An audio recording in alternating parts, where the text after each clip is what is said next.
Who are you going to believe? Me or your own eyes?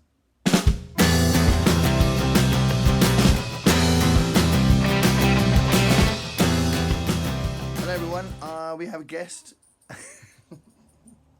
There's a guest in the video. It's Groucho.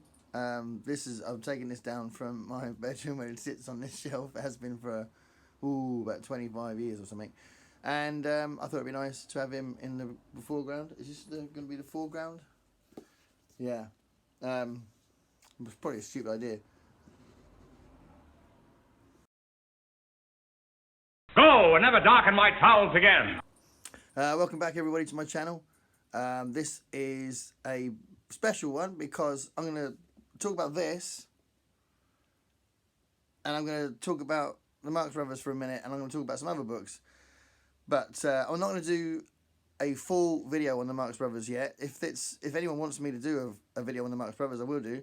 I've spent most of my life interested in the Marx Brothers and watching their films over and over again and reading a lot about them, collecting their books. I've got 2 boxes of books in my loft about the Marx Brothers.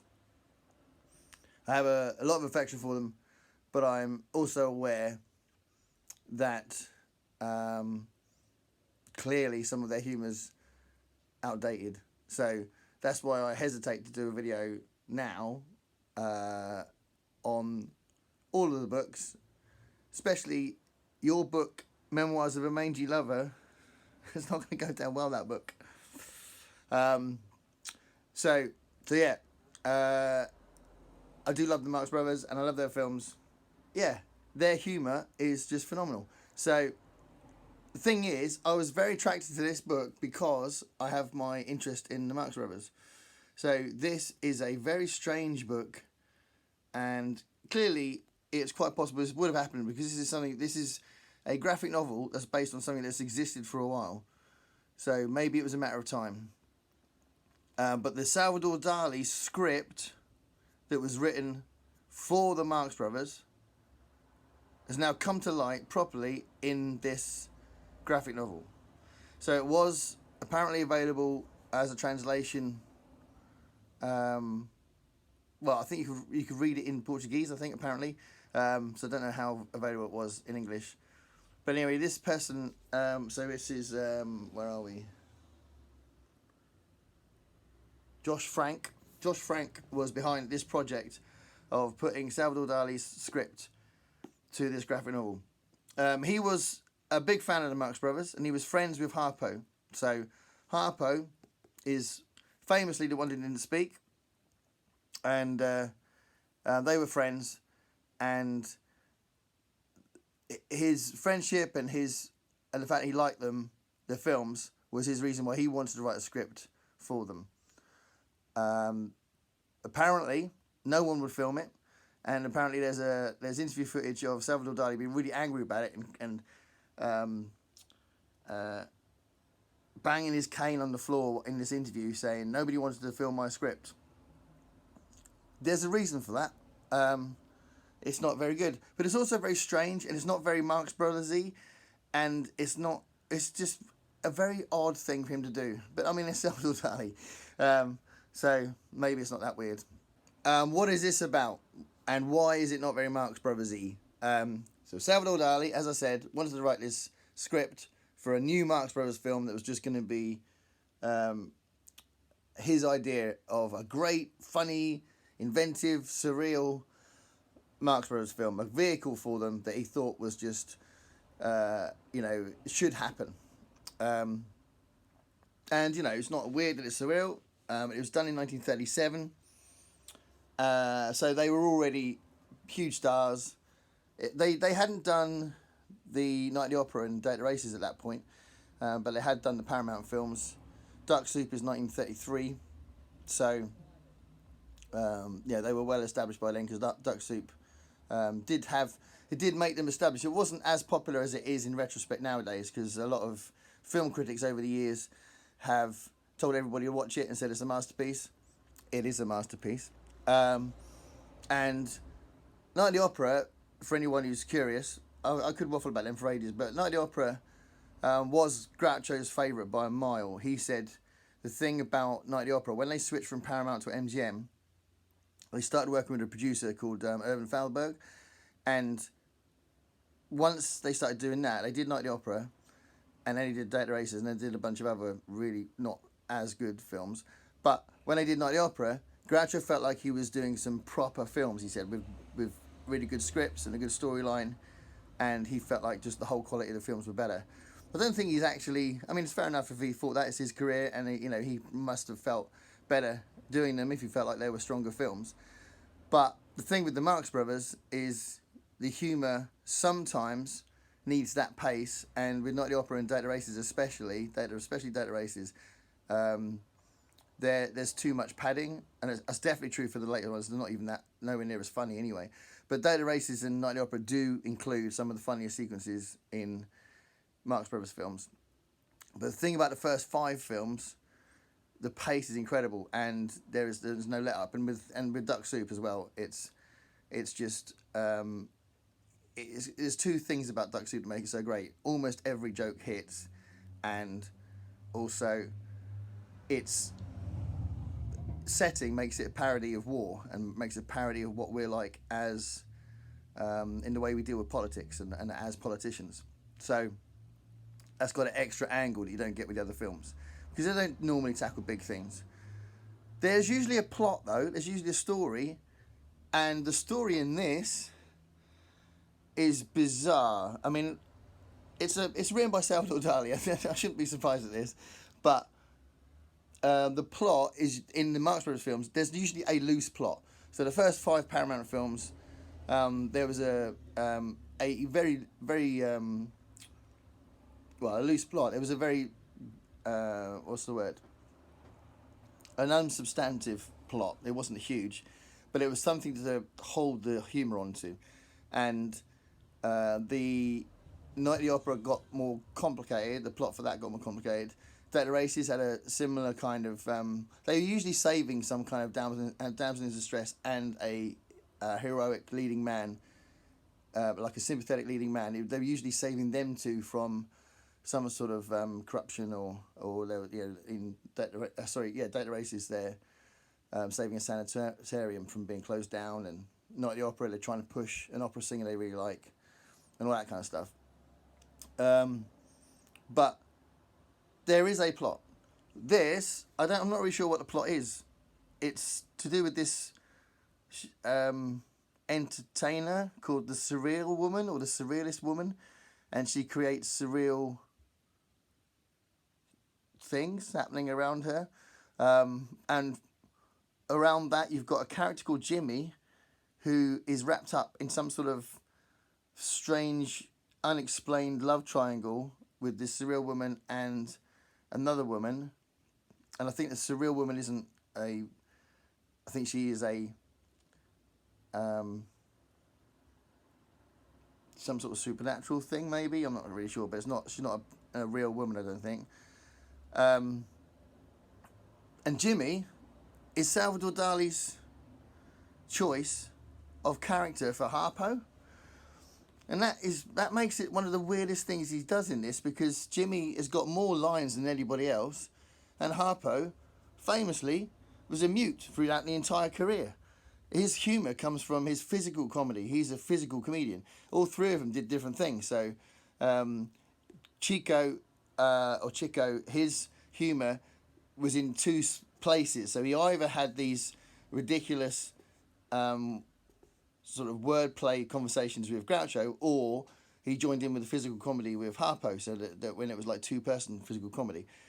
He had all the kind of wisecracks and the one-liner type stuff that didn't need someone to bounce off, and some of the sort of like, the one-liners that were about women and that kind of thing. And Harpo had all the physical comedy, which could range from him just glaring at a woman and scaring them, to using the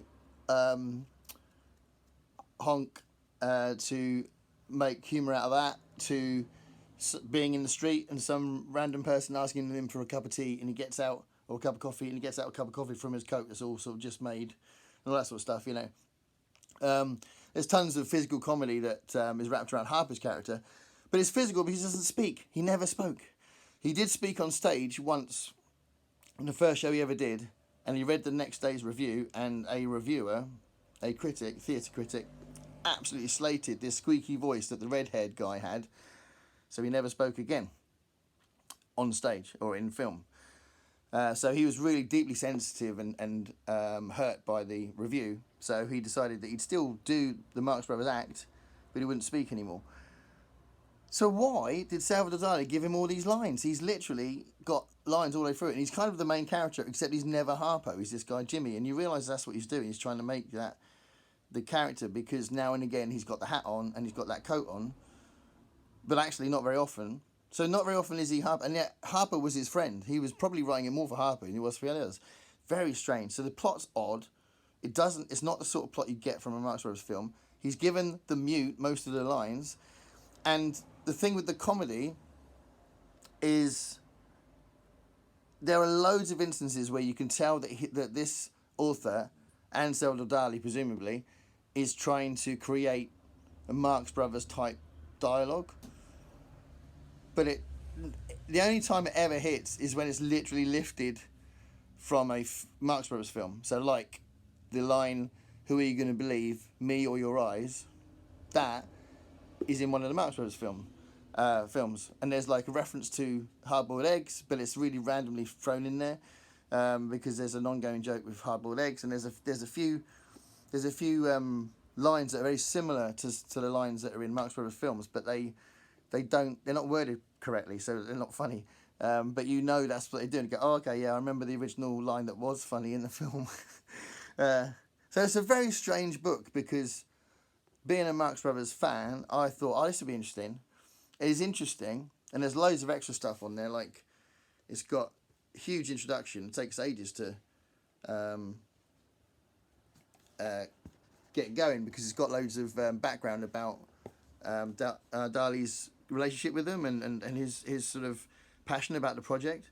So, I mean, literally, like 40 pages in, you've still got all this stuff about the background of it, which is great. But then once it kicks in, then, you know, I don't know, it's just it's 200 pages of disappointment for me. I mean, even the artwork, I'm not reading first. I mean, all the people look the same. So I'll try and find a panel to show you what I mean.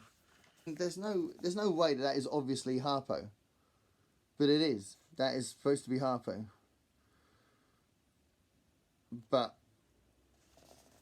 yeah, it's very strange. There's a lovely picture here. Where are we? There's a lovely picture here of Harpo with Salvador Dali. So that's really cool. I mean, they were genuine friends, and Harpo really looked up to him. They didn't know each other for that long, but they kind of inspired each other. And any story about Harpo is great, because he was a lovely man. And apparently, Salvador Dali said in an interview that Harpo was the only person that liked his script.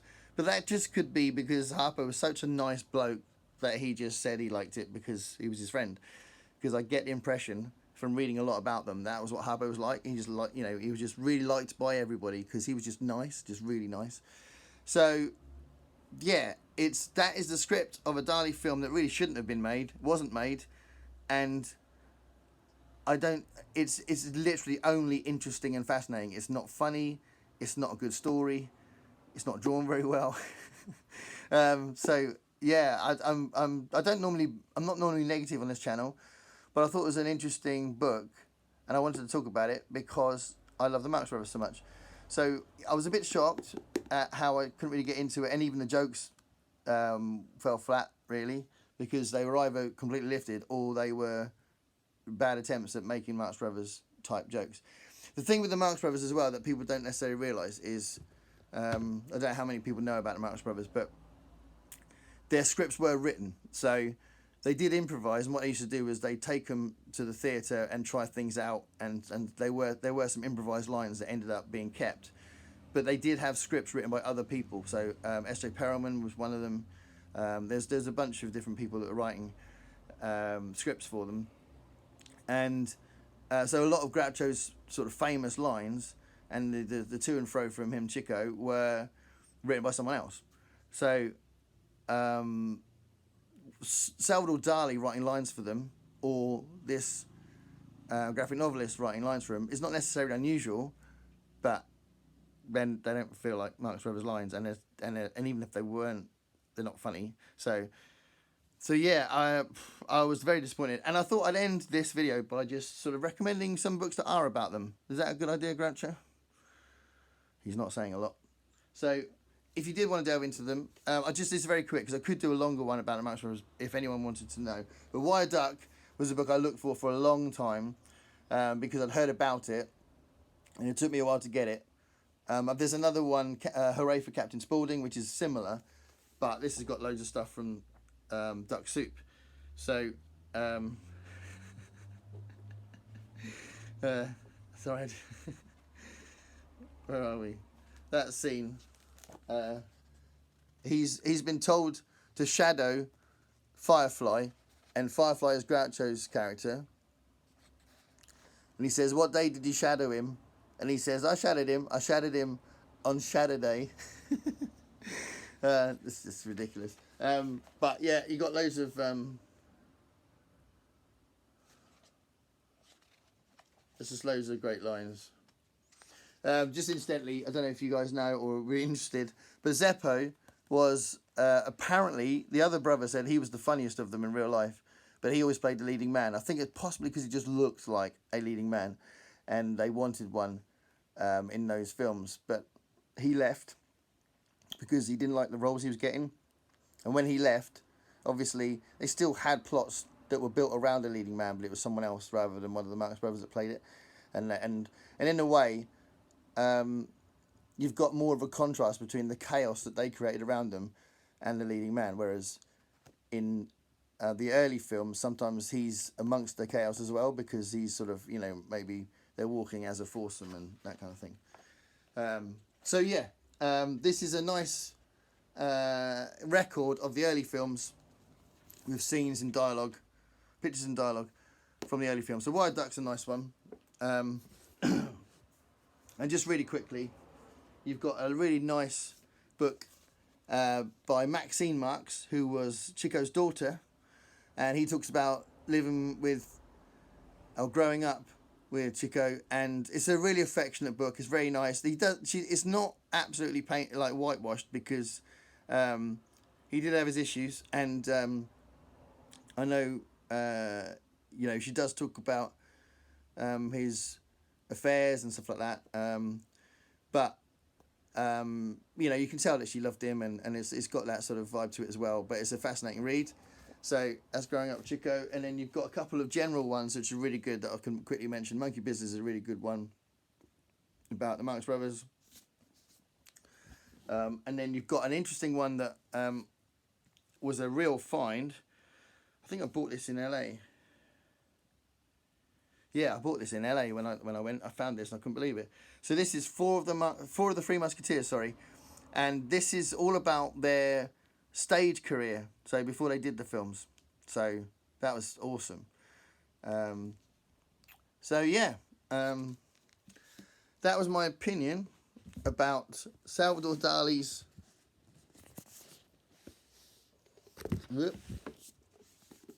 Giraffes on Horseback Salad, with some mentions of some other books you might be interested in getting. Let me know what you're thinking of Marx Brothers. If you've seen any of the films, and if you have, what's your favourite Marx Brothers film? Clearly it's going to be Duck Soup. But I love Horse Feathers and Monkey Business as well a lot. Animal Crackers has got the card game in it, which is the main. Just look up the card game they do in Animal Crackers. It's so cool. But anyway, Marx Brothers, love them. Didn't like that book though.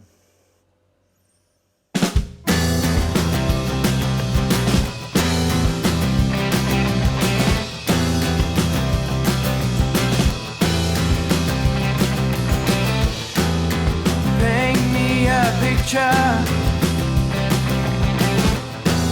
of what it's like to be